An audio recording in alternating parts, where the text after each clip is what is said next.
Keď som bol malý, veľa sme nemali. Starý dom a sny, čo sa rozpadali. Patril rodine, no nie nám vraj. Tak sme hľadali svoj vlastný kraj. Otec pracoval každý deň, no výplata zmizla ako tieň. Pri kamarátoch a pohári vín, na nás už nezostal ani tieň. Bolelo to viac, než sa dá povedať.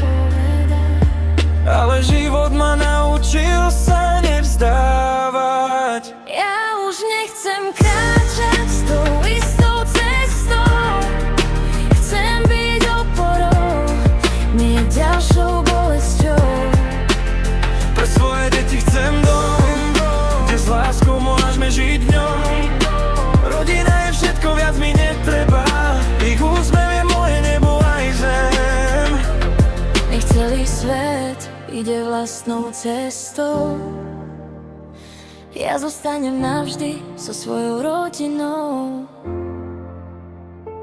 Otec, možno si nevedel, čo robíš, koľko rán v detskom srdci zanecháš. Dnes ti však ďakujem z hĺbky duše, ukázal si mi, ako žiť už nechcem.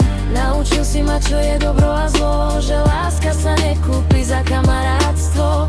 Každý pád ma postavil za vyššie, dnes viem, kam moje srdce patrí iste.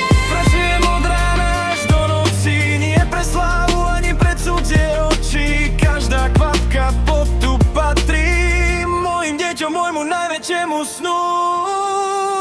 Ja už nechcem kráčať Tou istou cestou. Chcem byť otcom, čo stojí vždy pri nich pevne. Dám im domov, ktorý som nikdy nemal, a lásku, ktorú som celý život hľadal.